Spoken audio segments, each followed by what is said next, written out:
Red heifers in Israel, a sign of the end of the world? Hi, Micah Hancock for All Israel News. Today, I'm here in Shilo, in the Samaria region, for a very specific reason. Red heifers. Yes, just when you thought the Middle East couldn't get any more complicated, it turns out a bunch of red cows from Texas could potentially lead to the construction of the third temple in Jerusalem. Does that sound strange?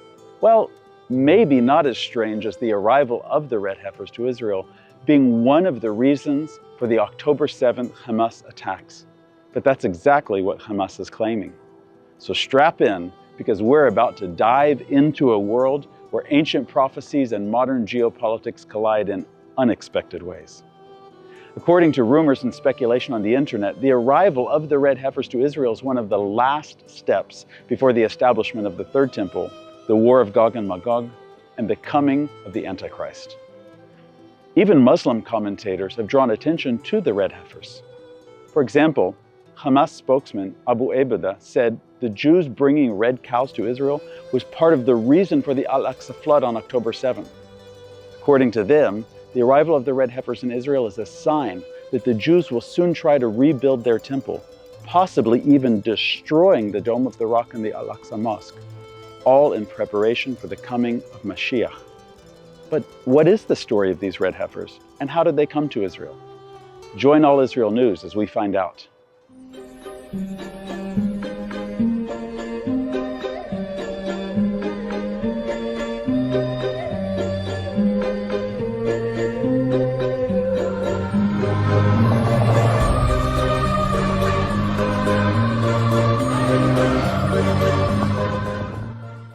So the red heifers is something very special in our tradition. It's actually mentioned in the Torah, in the Bible. When a person wants to enter the temple, which is the house of God, which is the house that is full of life, it's called the house of life, and he got in contact with death in a funeral, in a hospital. Right. So he has to go through a process of purifying before he can enter the house of life. And this process is made with the ashes of the red heifer.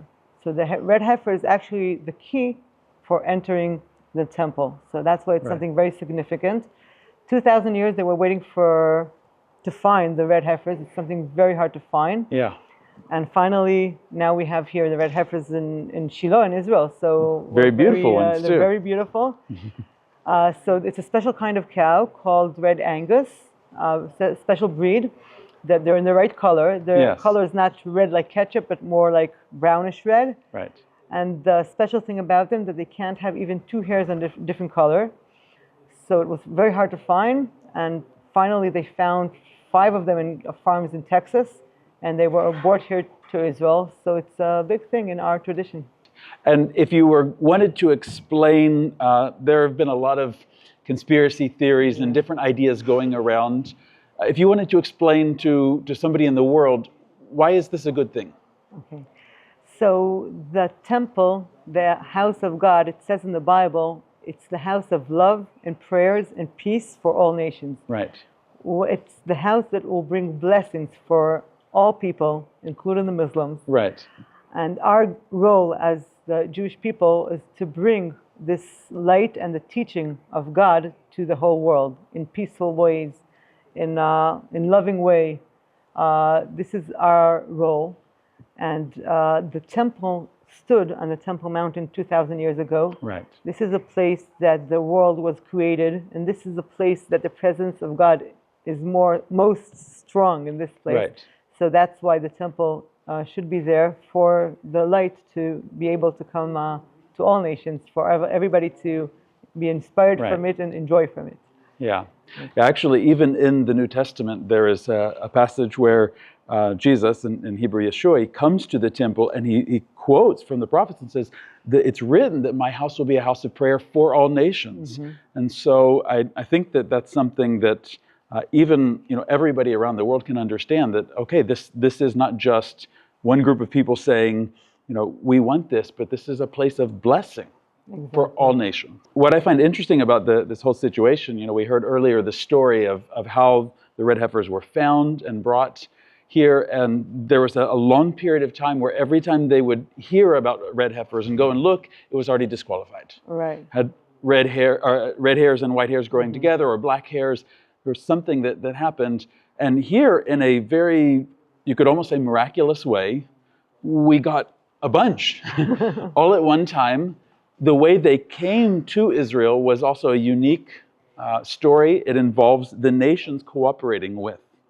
And I think we heard earlier, Yair was mentioning that Psalm 126, it's one of the songs of ascent, or the pilgrim songs, that were part of the worship of going up to the temple. And it says in the Psalms there that the nations will say, what is God doing with these people? And then the Jewish people will respond, what is he doing with us? And so it's this cooperation where God is bringing the Jewish people and the nations together to do his will.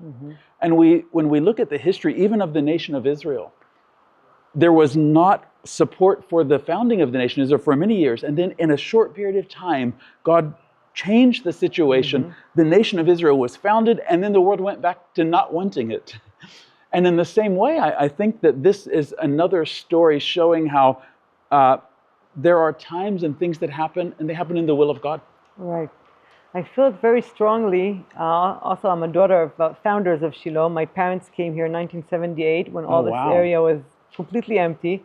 And they came here from a dream to find the ancient place of the tabernacle and to build it again. And slowly it grew, and we opened here a visitor center. Now we know where the tabernacle stood, and we found here amazing findings that prove that the tabernacle was here. And now thousands and thousands of people from all over the world come here. And before we were here, nobody came here. Right. So I feel we came here not for ourselves, but for all nations to be inspired from the light of God and from the presence of God here in Shilo, and of course also in Jerusalem. And it's part of our role to bring the light and teaching of the Torah in the world and God to the whole world. We're here in the ancient city of Shilo, the place where the ancient people of Israel came up to worship God after they came into the land. Here is the place where the Mishkan, the tabernacle, was located after the Israelites came into the land, where they would gather as a nation to come and worship God. And it's interesting to think that in the place where it all began, it could begin all over again. We've just visited with the red heifers. You've seen them for yourself, right here in Israel, with All Israel News.